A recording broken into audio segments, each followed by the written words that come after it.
বিশ্বকাপটা এই মুহূর্তে পুরোপুরি জমে গেছে। পাপুয়া নিউগিনিও যখন উইন্ডিজকে 19 ওভার পর্যন্ত সময় নেয় 137 চেস করার জন্য আন্দ্রে রাসেলকেও আসতে হয় উইকেটে, তখন বোঝা যাচ্ছে 20 দলের বিশ্বকাপ একেবারেই খারাপ হবে না, উপভোগ্যই হতে যাচ্ছে। তবে তার আগে আমরা বাংলাদেশ প্রসঙ্গে একটু থাকতে চাই। বাংলাদেশ প্রসঙ্গে রিফাত তানভীর, রাফি, আমরা যেটা দেখলাম যে শরীফুলকে নিয়ে একটা ব্যাড নিউজ আছে, একটু নিউজটা আপনি বলেন। শরীফুলের আঙুলে 6টা সেলাই লেগেছে।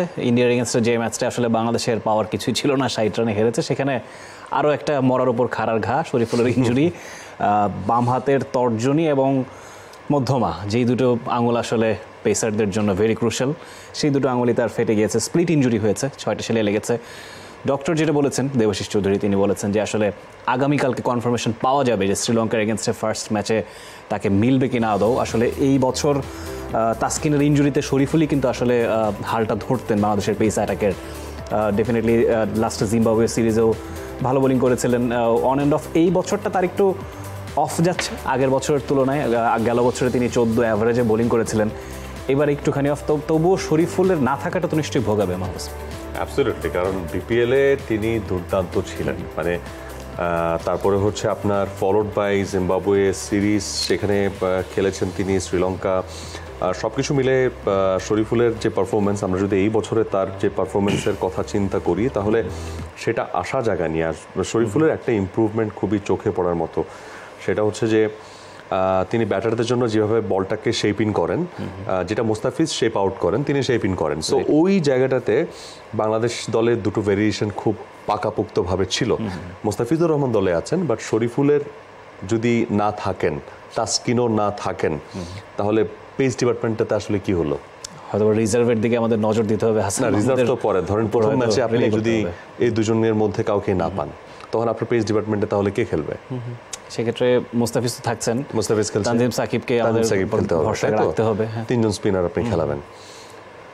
ওই জায়গা থেকে বাংলাদেশের জন্য প্রথম ম্যাচটা জেতাটা যেহেতু খুব বেশি গুরুত্বপূর্ণ একটা ব্যাপার, কারণ আপনি এই বিশ্বকাপে যদি আপনার আশাটা জিগিয়ে রাখতে চান যে আমি সুপার 8-এ খেলবো, আপনাকে শ্রীলঙ্কা, সাউথ আফ্রিকা, দুই দলের মধ্যে একটা ম্যাচ জিততেই হবে। আমরা ধরেই নিচ্ছি যে আপনি নেদারল্যান্ডস এবং নেপালের চাইতে বেটার ক্রিকেট খেলে তাদের সঙ্গে জিতবেন, এটা ধরে।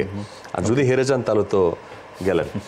তো প্রথম ম্যাচটা খুবই ইম্পর্টেন্ট। সো প্রথম ম্যাচটা যদি আপনি মানে পুরা ওয়ার্ল্ড কাপের মধ্যে 4 ম্যাচের মধ্যে আপনি যদি আমাকে জিজ্ঞেস করেন সবচেয়ে ইম্পর্টেন্ট ম্যাচ কোনটা, সবচেয়ে ইম্পর্টেন্ট ম্যাচ হচ্ছে ফার্স্ট ম্যাচ, ডেফিনেটলি ডালাসে যে ম্যাচে বাংলাদেশ খেলবে। ওই ম্যাচ আপনি হারলেন, বিশ্বকাপ থেকে পুরো স্বপ্ন একদম চুরমার হয়ে যাবে। সো ওই ম্যাচেই যদি আপনার মেইন স্ট্রিম বোলারদেরকে আপনি না পান তাহলে তো হলো না। শরীফুল এই বছর 7 ম্যাচে 6টা উইকেট, ইকোনমি রেট 7.7, একটা পেসারের ইকোনমি যখন 8-এর নিচে থাকে, that is really impressive. Definitely এভারেজটা হয়তো আগের বছরের মতো ইমপ্রেসিভ না, তবুও 36 এভারেজে তিনি বল করছেন, 29 রানের 2 উইকেট তার বেস্ট বোলিং। ওভারঅল শরীফুলের উপর আসলে বাংলাদেশ অনেকাংশে রিলাই করছে। গত 2021 সালে তার ডেবু হয়েছে, এর আগে আন্ডার-19 ওয়ার্ল্ড কাপেও তার অ্যাগ্রেশনটা আমরা দেখেছিলাম। অ্যাগ্রেশনটা বয়সের সাথে সাথে হয়তো একটু কমছে, কিন্তু বোলিংয়ের ভেরিয়েশন কিন্তু বাড়ছে, তার গতির ওঠানামা কিন্তু আমরা প্রায়শই দেখে থাকি। স্লোয়ারটাও তিনি ভালো দিয়ে থাকেন এবং অন অ্যান্ড অফ এমন কিছু ব্যাটারদেরকে তিনি টাক লাগিয়ে দেওয়ার মতো বোলিংটা শরীফুল কিন্তু হারহামেশাই করে আসছেন আসলে। অ্যাবসলিউটলি। এবং শরীফুলের 6টা সেলাই বাংলাদেশকে আসলে এই মুহূর্তে একটা দুশ্চিন্তায় ফেলেছে, সেটা আমরা বলতে পারি। বাট তাসকিনের হালকি, তাসকিনের সাইড স্ট্রেনের কারণে মিনিমাম 4 উইক এটা ধরা হয়। 3 উইকটা আসলে মানে এটা সবার ক্ষেত্রে সবসময় হয় না। 4 উইক আপনাকে ধরে রাখতে হবে, 5 উইক চলে গেলেও কিচ্ছু করার নেই। সো নাজমুল শান্ত যখন বাংলাদেশ ছাড়ছিলেন, তার আগে যে প্রেস কনফারেন্সটা করেছেন সেখানে তিনি আমাদেরকে জানিয়েছিলেন যে তিনি খুবই আশাবাদী ফার্স্ট ম্যাচে তাসকিনকে পাবেন বলে।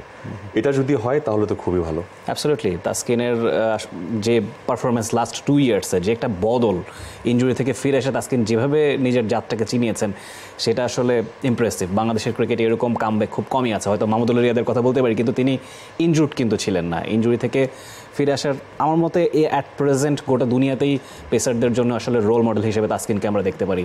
এই বছর তিনি যেভাবে খেলেছেন, তার স্ট্যাটটা যদি আমরা দেখতে চাই, 7টা ম্যাচ সোফার তিনি খেলেছেন, 12টা উইকেট তিনি কিন্তু তুলে নিয়েছেন। ইকোনমি রেটও কিন্তু 6.8। আপনি শরীফুলের কথা বলছিলেন, 6-এর আশেপাশে ইকোনমি রেট রাখা যে কোনো পেসারের জন্য আসলে এই সময় অন্তত মডার্ন ক্রিকেটে খুব ইমপ্রেসিভ।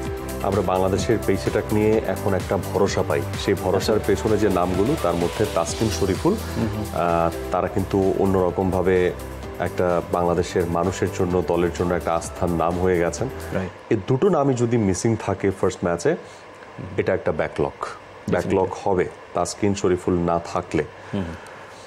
বাট স্পিন অ্যাটাক দিয়ে আপনি শ্রীলঙ্কার বিপক্ষে টেক্সাসে আপনি একদম গুড়িয়ে দিবেন, ব্যাপারটা কিন্তু অত সহজ হবে না। তাসকিন না থাকলে আমার কাছে মনে হবে এটা বাংলাদেশের জন্য একটা বড় ব্যাকলগ হতে যাচ্ছে। অ্যাবসলিউটলি। তাসকিন আহমেদের কথা বলতে হচ্ছে, তাসকিনকে আর ইয়াং ক্যাম্পেইনার বলার কিন্তু সুযোগ নেই। 10 বছর ধরে তিনি ইন্টারন্যাশনাল ক্রিকেট খেলছেন, বেশ ইয়াং এবং ইউথ স্পিরিটটা তার মধ্যে 16 আনাই আছে। তরুণ বোলার যারা আছে দলে, হাসান মাহমুদ, শরীফুল, তানজিম, সবার জন্যই কিন্তু আদর্শের জায়গায় এখন তাসকিন বনে গিয়েছেন। ওই লিডিং রোলটাও কিন্তু তাকে প্লে করতে হয়, যেটা মাশরাফিকে দীর্ঘ সময় প্লে করতে হয়েছে পেস অ্যাটাকের ক্ষেত্রে। তাসকিনের রোলটা কিন্তু অনেকটা সেরকম। সারা দুনিয়াব্যাপী তিনি খেলেছেন, অলরেডি বেশ কিছু ওয়ার্ল্ড কাপ তিনি খেলেছেন। এই ওয়ার্ল্ড কাপেও বাংলাদেশ কিন্তু মুখিয়ে আছে কখন আসলে তাসকিনের সেই ঝলকটা দেখা যাবে। রাইট, তাসকিন তো কপাল পোড়া, বিভিন্ন সময় তার বিভিন্ন জায়গা থেকে ডাক আসে, সেখানে তিনি যেতে পারেন না। প্রত্যেকটা প্লেয়ারের একটা প্রাইম টাইম থাকে, এক একটা অ্যাথলেটের বডি রেসপন্ড করে এক একটা সময় এক এক রকম ভাবে। সো প্রত্যেকটা সময়ে আপনার বয়সের প্রত্যেকটা ফেজে আপনি প্রপারলি রেসপন্ড করবেন না। সো তাসকিনের প্রাইম টাইমটা তাসকিন বিভিন্ন সুযোগ মিস করেছেন, বাট আমাদের বিশ্বাস তাসকিন প্রপারলি ব্যাক করবেন এবং বাংলাদেশের যে পেস অ্যাটাক, যেটার উপর আমরা ভরসা রাখতে চাই, যে পেস অ্যাটাক দিয়ে বাংলাদেশ ম্যাচ জিততে পারে এই মুহূর্তে, সেই পেস অ্যাটাকের যারা কাণ্ডারি তারা আসলে প্রপারলি ম্যাচে থাকবেন, সেটাই আমাদের বিশ্বাস। সো বাংলাদেশ আজকে কয় তারিখ রাফি? আজকে 3 তারিখ। 3 তারিখ, আচ্ছা। আজকে সারাদিন 3 তারিখ, সারাদিন 3 তারিখ। বাংলাদেশের ফার্স্ট ম্যাচ কবে? 8 তারিখে শুরু হতে যাচ্ছে বাংলাদেশের ম্যাচ। 8 তারিখে। হাতে আছে কয়দিন? মাঝখানে 4টা দিনই আছে। ফাইন। সো এই 4 দিন আমরা কি করব? সবাই মিলে প্লিজ কিপ প্রেইং যাতে তাসকিন শরীফুল অন্তত তারা ঠিক হয়ে যান। For more updates, subscribe to our YouTube channel and click on the bell icon. Follow us on Facebook and Instagram. Download T-Sports app to enjoy exciting games and highlights. Visit tsports.com.